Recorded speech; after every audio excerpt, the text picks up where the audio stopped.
The galaxy had always mocked humanity. For centuries, Earth was seen as a young, reckless world on the outer rim, populated by creatures too impulsive, too emotional, and too fragile to survive among the stars. When humans first arrived at the Galactic Council, their ships were clumsy things of steel and fusion drives, crude compared to the sleek ion cruisers of the elder races. Diplomats laughed behind closed doors, calling them children with toys. But the rumors began not long after. At first, they were only whispers, unverified tales carried by smugglers and travelers. Fleets vanishing in the dark. Convoys lost without a trace. Survivors, eyes wide with terror, swearing they had seen shadows moving in the blackness of space, shapes too vast to comprehend, vessels darker than the void itself. The Council dismissed these stories as exaggerations. Pirates, gravitational anomalies, perhaps some rare stellar phenomenon. Nothing more. After all, humans lacked the resources, the knowledge, the centuries of refinement needed to field fleets capable of defeating the elder empires. It was unthinkable. And yet the whispers persisted. It began with the Dracthari raids. The Dracthari were raiders without equal, masters of plundering border worlds. They descended upon the human colony of Ceres III with an armada of 30 warships, intent on enslaving its population. 3 days later, a lone Dracthari scout limped back to Council space, its hull shredded, its crew nearly insane with fear. They were never there, the captain muttered, trembling when questioned. No weapons fire. No signals. Only blackness. Ships that swallowed starlight. They hunted us, like shadows. The Council laughed. Hallucinations. Stress. A mind cracked under battle. But more raids followed and more fleets vanished. The laughter died. By the time the Vethic Dominion sent an expeditionary fleet to test Earth's defenses, entire empires were whispering the same question. What has humanity built? The Vethic fleet entered the Sol system in perfect formation, sensors spread wide, every weapon primed. They found nothing. Earth was there, of course, blue and bright beneath its shield of orbital defense platforms. But no fleet opposed them. No ships, no sign of resistance. Then one by one their vessels went silent. No distress calls. No explosions lighting the void. A battle without fire. One moment, a battleship was present on the tactical display. The next, only empty space remained. When the surviving Vethic ships fled, they fired blindly into the dark, plasma and antimatter tearing holes in the void. But the shadows followed and more ships vanished. Only a fraction of the fleet returned home, crippled and broken, swearing they had faced something not of this galaxy at all. The Council could not ignore it any longer. An emergency assembly was called on the Council homeworld of Harvos Prime. Thousands of species gathered in the vast domed chamber, voices rising in fear and outrage. They use forbidden weapons, cried one delegate. They have harnessed dark gods, howled another. Humanity must be contained before they threaten us all. But before the arguments reached their climax, the chamber itself trembled. Outside, beyond the orbital ring of Harvos Prime, the stars vanished. Not because of clouds or storms or astronomical events. No, the starlight was simply swallowed. The Council delegates rushed to the viewing platforms. Gasps, screams, and silences spread like wildfire. Something vast had emerged from the blackness. Colossal vessels, so utterly dark that the eye struggled to see their shape, only their absence. They glided into existence without a sound, without the faintest energy signature.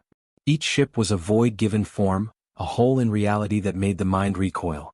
The first was larger than any dreadnought ever constructed, its outline only visible where it blocked the glow of galaxies behind it. Then another appeared. And another. A fleet of shadows now hung in orbit above the Council world. The galaxy's rulers, empires that had lasted millennia, stood frozen. When the largest ship moved, it was not with the crude thrust of engines, but as if space itself bent to its will. From its darkened hull, a single transmission pulsed across every frequency, spoken in the voice of humanity. Enough. That one word silenced a galaxy. Inside the chamber, every delegate trembled. Weapons were readied but left unfired, for no ship sensors could even lock onto the human fleet. The shadows above them could not be tracked, could not be targeted. To fight them was to strike blindly at the void. Then the voice spoke again, calm but unyielding. We have listened to your laughter. We have endured your scorn. You called us children with toys. But while you looked down on us, we reached into the fabric of the universe itself. We have walked in the shadow where none of you dared tread. We command the unseen. We are the void between stars. A hush fell across the council chamber. Species that once commanded empires, warlords who had enslaved systems, merchants who had bent economies to their will, all were reduced to silence. The fleet of shadows did not fire a single shot. They did not need to. The presence of humanity's dark matter warships was itself a weapon more powerful than any bombardment. And then came humanity's decree. We do not seek to conquer. We do not seek to rule. But know this, Earth will never kneel. Our people will never be prey. Threaten us again, and your fleets will vanish as shadows at dawn. Above the council world, the ships began to fade, dissolving back into the black from which they came. One by one, they vanished until the stars shone again. But the galaxy remained frozen.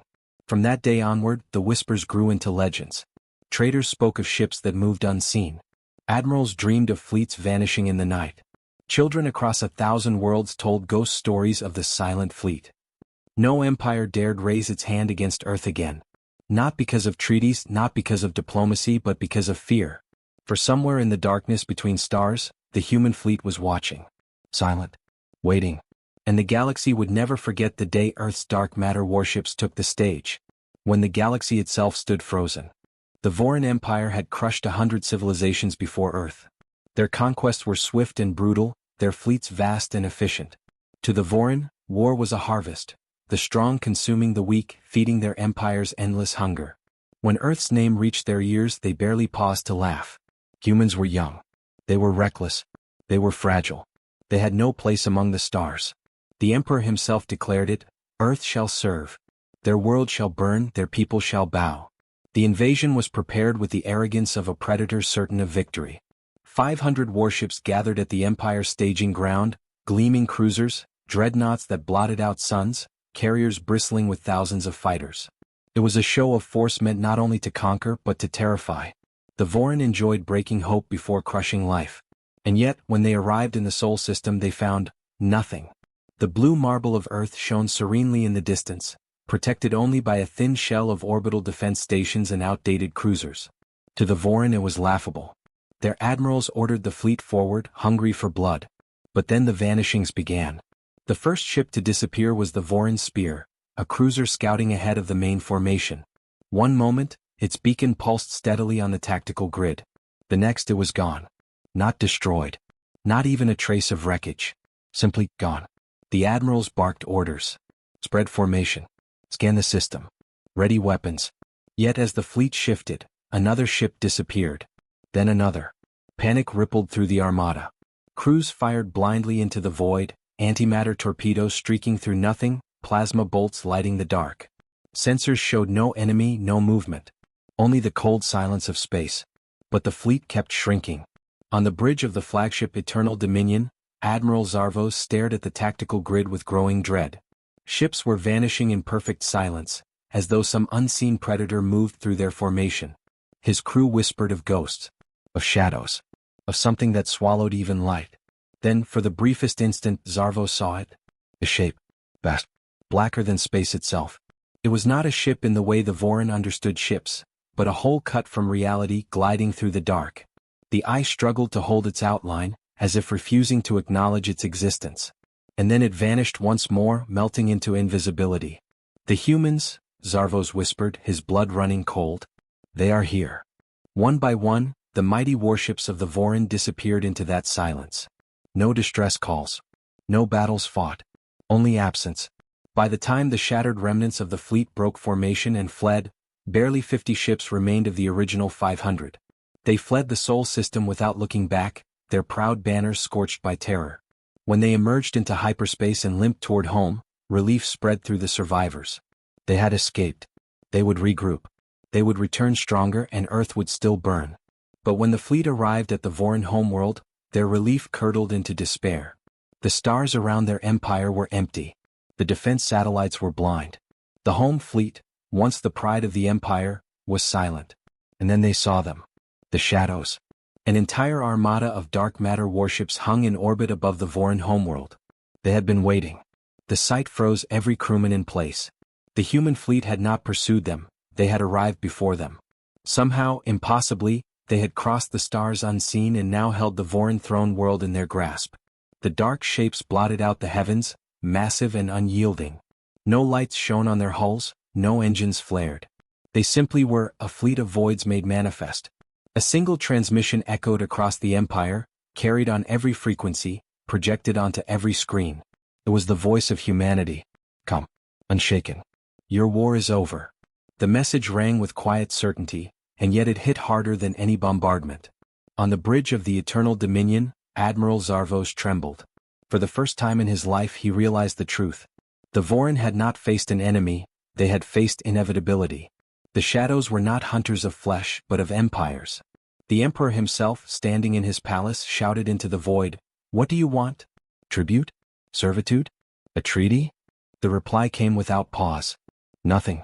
We do not conquer. We do not kneel.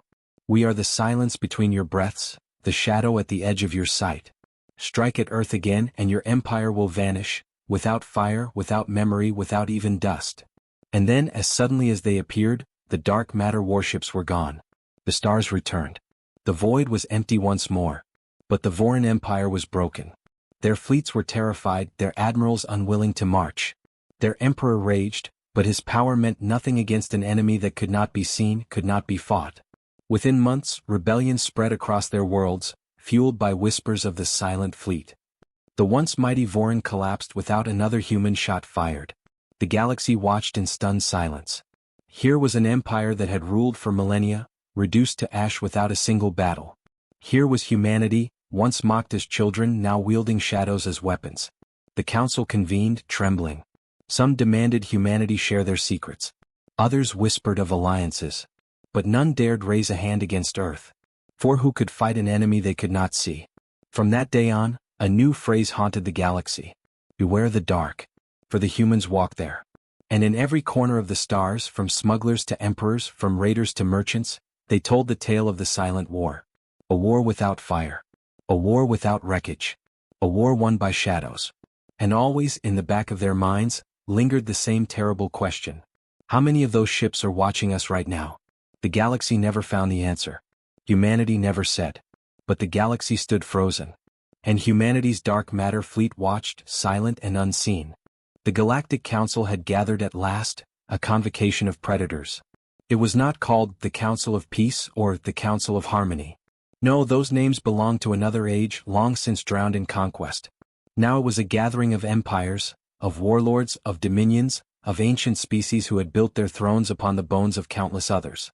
They met on a grand world at the center of the spiral arm, beneath a dome of crystal so vast it shone like a second sun. Inside that dome, the warlords laughed and schemed, their voices booming in arrogance. And their attention had turned toward a single, small, blue planet.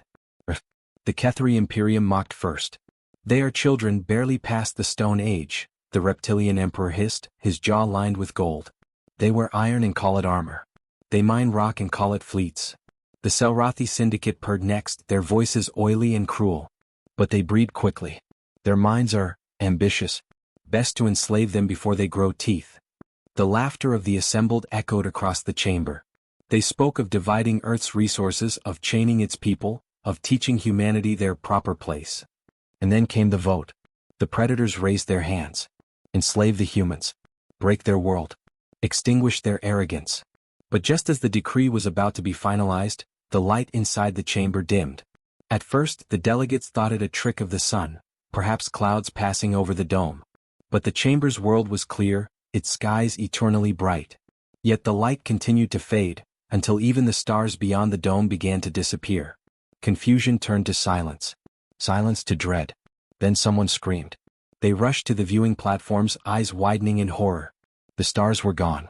Not hidden, not blocked, but swallowed. The night above was being devoured by shapes so vast they defied imagination. Colossal vessels slid into existence above the council world, not emerging from hyperspace or decloaking with the shimmer of energy, but simply appearing as if they had always been there, unnoticed until they chose to be seen. The galaxy's predators, rulers who had enslaved thousands of worlds, stood frozen. The ships were not ships in the traditional sense. They were voids. Their hulls were blacker than black, darker than even the deepest abyss of space. The ice slid from them as if the mind itself rejected their form. They were shaped like knives cut from reality, like shadows given body, blotting out stars with their sheer presence. And they were many. The first was larger than any dreadnought ever constructed. its mass dwarfing the greatest vessels of the elder races. From it emerged countless smaller ships, each one just as dark, just as silent, peeling away like shadows detaching from a flame. The council chamber trembled with fear. Some warlords shouted for their fleets. Others screamed for weapons. But no signals came. No fleets rose. No weapons locked. The dark matter warships had already disabled them all. Then, across every frequency, every speaker, every mind linked to the chamber, a voice rang out. Human. Come. Unyielding. We warned you. The warlords froze. You call us children. You call us prey. Yet you never saw us. While you fought and squabbled, we reached into the dark. We grasped the unseen. We built ships of silence, of void, of shadows. And now we stand here before you. The words echoed, not shouted, but carried with weight heavier than any bombardment. We do not seek your thrones. We do not covet your worlds. But hear this, Earth is not prey. Humanity will not kneel. Threaten us again and your empires will vanish. Not with war. Not with fire. But with silence. The council chamber was deathly quiet. Warlords who had ordered planets burned into glass now cowered like hatchlings. Generals who had enslaved systems sat frozen, eyes wide with terror. For above them, the fleet of shadows hung silent, blotting out the heavens. Not a shot was fired. Not a missile launched.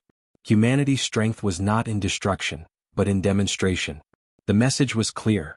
They could have destroyed the council world in an instant. They could have erased every empire present in a single night. But they had chosen not to. And that terrified the galaxy even more. For mercy from such power was not weakness. It was domination in its purest form. When the human fleet began to vanish, one by one fading back into the void, the stars returned to the council world. But the silence remained. The vote to enslave humanity was never completed. No decree against Earth was ever raised again. The predators who once mocked humans now spoke their name only in whispers, careful, fearful. Across the galaxy the legend spread. Traders spoke of ships that appeared only when they wished. Soldiers told ghost stories of fleets that could strike without sound. Children of conquered worlds dreamed of shadows that would come to free them. They called it the Night of Silence. And the galaxy never forgot the moment when Earth's dark matter warships took the stage. When predators became prey. And the galaxy stood frozen.